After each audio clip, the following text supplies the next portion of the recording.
Chairman Wicker, Ranking Member Reed, members of the committee, thank you for the opportunity to testify today. Mr. Chairman, I want to commend you on your proposal. I was fist pumping in the air when I was reading it. This is exactly the kind of reform that we need to win. I've spent nearly 2 decades at Palantir fighting the bureaucracy to deliver cutting-edge technology to our warfighters.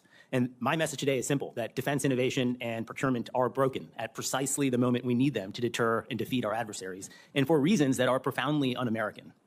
The root of the problem is that the Pentagon is a bad customer. It's also the only customer. The defense market is functionally a monopsony, where a sole buyer shapes the market with prescriptive requirements, complex regulations, and 5-year plans worthy of Stalin. The Cold War is over, and everyone has given up on communism except for Cuba and seemingly the DoD.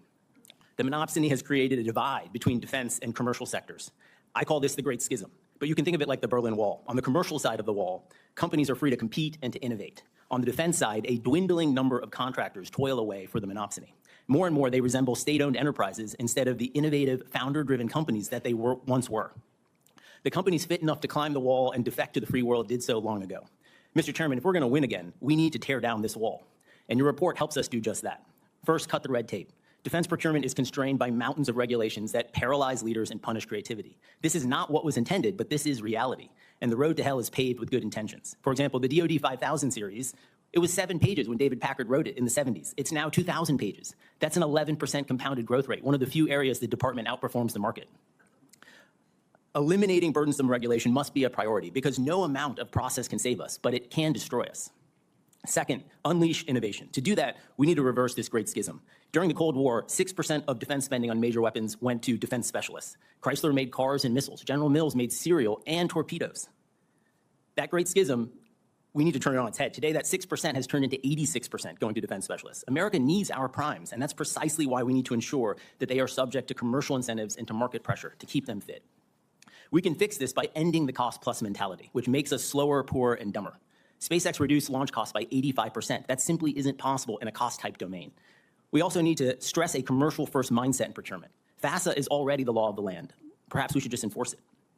Third, increase competition. Yes, please. But also, we need to increase competition inside of government. During the early Cold War, the services competed against each other to develop the best ballistic missiles. The Navy's Polaris and the Air Force's Minuteman ultimately won, but not before the Regulus, Jupiter, Thor, Atlas, and Titan were developed in some form.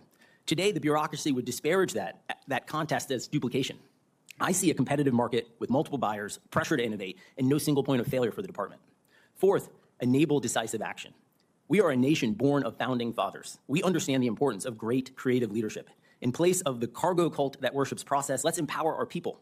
We wouldn't have ICBMs without Shriver, the nuclear Navy without Rickover, the Apollo program without Gene Kranz. I challenge you to name a comparable figure overseeing most major programs today. And it's not for a lack of talent. But we need to stop rotating people like fungible cogs every 2 or 3 years and give them the time and the space to create. Fifth, modernize the budget process. A budget is a plan, and right now we are planning to fail. No private company could survive if it took 2 years to budget for projects internally. They would be completely outcompeted in the market. The fiscal OODA loop is not survivable, and that's what sets the pace for the industrial base. Decision makers in the building deserve to be treated like decision makers with a pot of money and the discretion to reprogram it rapidly to meet new threats, unless we actually do believe in central planning. We shouldn't be under any illusions about how hard these changes will be. You have to mobilize talent around it and attack the problem again and again. And that's why I think this hearing and this proposal are so valuable, Mr. Chairman. I look forward to taking your questions. Thank you. The landscape of defense and technological innovation is at a critical juncture. While the world faces increasing geopolitical challenges, the systems meant to drive progress in defense technology are fundamentally broken. The U.S. Department of Defense, DoD, operates within an outdated procurement framework that stifles innovation, while artificial intelligence, AI, presents a generational opportunity to revolutionize enterprise and military capabilities. This video explores the core issues facing defense procurement, the widening gap between commercial and defense innovation, and how Palantir can serve as a transformative force in overcoming these challenges. The current state of defense innovation is defined by stagnation and inefficiency. As highlighted in a recent Senate Armed Services Committee (SAC) hearing, one of the primary reasons for this dysfunction is that the Pentagon operates as a monopsony, a market with only one buyer. This structure limits competition, fosters bureaucratic inertia, and creates an environment where traditional defense contractors function more like state-owned enterprises than competitive, founder-driven companies. Historically, defense innovation thrived when commercial firms actively participated in military production. During the Cold War, companies like Chrysler built both automobiles and missiles, while General Mills produced both cereal and torpedoes. However, today's defense procurement environment has reversed this dynamic. Instead of leveraging commercial innovation, the system has confined defense contracting to a small number of firms that operate under rigid, outdated regulations. The result is a procurement system that discourages speed, efficiency, and adaptability. One of the most significant barriers to innovation is the overwhelming amount of bureaucracy governing defense procurement. The DoD 5000 series of regulations, which were originally just 7 pages long, have now ballooned to over 2,000 pages, growing at an 11% compounded rate annually. This regulatory overreach paralyzes decision-makers and prevents rapid technological adoption. Additionally, the prevalent cost-plus contracting model ensures that companies are rewarded based on expenses rather than efficiency. This model disincentivizes cost reduction and technological advancement. In contrast, commercial enterprises like SpaceX have demonstrated that significant cost reductions, up to 85% in the case of space launches, are possible when market forces drive competition and efficiency. A significant consequence of the Pentagon's outdated procurement system is the growing divide between the commercial and defense sectors, a phenomenon known as the Great Schism. On one side of this divide, commercial enterprises operate with agility, leveraging market incentives to drive innovation. On the other, defense contractors are burdened by restrictive regulations and archaic procurement processes. In today's defense market, 86% of major weapons spending is allocated to defense specialists, compared to just 6% during the Cold War. This trend has isolated the defense industry from commercial technological advancements. Companies that once straddled both sectors have largely abandoned defense work in favor of the more lucrative and dynamic commercial market. One proposed solution to this issue is fostering competition not just among defense contractors, but also within the Pentagon itself. Historically, internal competition within military branches drove innovation. For example, during the early Cold War, both the Navy and the Air Force developed competing ballistic missile programs, which ultimately led to technological breakthroughs. However, today's bureaucratic environment discourages such duplication, despite its potential benefits in fostering innovation and resilience. While the defense sector struggles with systemic inefficiencies, Palantir's AI presents a transformative opportunity to break free from these constraints. Across industries, AI has the potential to automate processes, improve decision-making, and reduce operational costs. However, for Palantir to be successfully integrated into defense and enterprise operations, a fundamental shift in approach is required.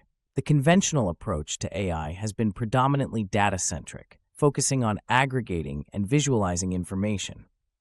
While this approach has proven useful for managerial oversight, it falls short when it comes to executing mission-critical operations. A process-centric approach to AI shifts the focus from merely collecting data to actively improving and automating decision-making processes.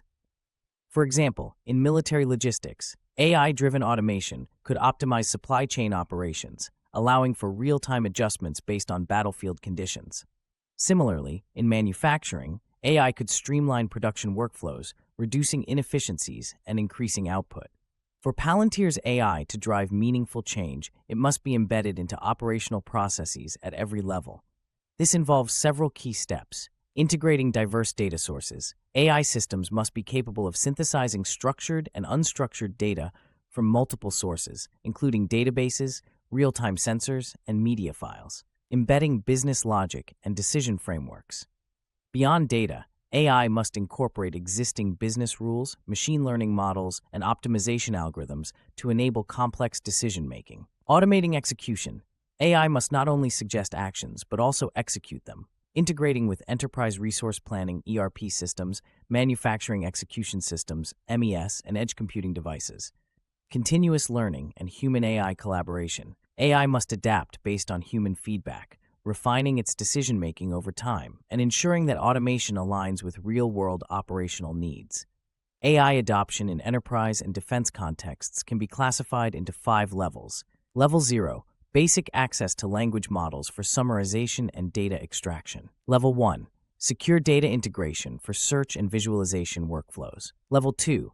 AI-assisted decision guidance through simulations and analytics. Level 3. AI agents managing entire workflows with human oversight. Level 4. Fully autonomous AI-driven decision-making with minimal human intervention. By progressively increasing the depth and breadth of AI adoption, organizations can transition from basic AI-assisted tasks to full-scale automation, transforming both defense and commercial operations. Ultimately, the goal of Palantir is to create what some call the cybernetic enterprise. In this model, organizations leverage AI to seamlessly connect strategic objectives with operational execution. Traditional silos between departments and processes dissolve as AI enables real-time coordination and continuous adaptation to changing conditions. To achieve this, organizations must embrace open, extensible AI architectures that move away from proprietary software constraints. AI systems must be interoperable across platforms, supporting open standards to facilitate seamless integration, modular and extensible, allowing for continuous enhancement and customization, secure and scalable, ensuring robust data protection while handling large-scale operations. The intersection of defense innovation and AI presents both a crisis and an opportunity. The bureaucratic inefficiencies of the current defense procurement system threaten national security by slowing technological advancement. However, Palantir's AI offers a path forward, enabling automation, improving decision-making, and breaking down the barriers that separate commercial and defense innovation. For this transformation to occur, policymakers, defense leaders, and industry stakeholders must work together to dismantle outdated procurement structures, foster competition, and embrace AI-driven automation. The future of national security and enterprise efficiency depends on it. If you found this video insightful, don't forget to like, subscribe, and leave your thoughts in the comments. Let's continue the discussion on how AI can redefine defense and industry in the 21st century.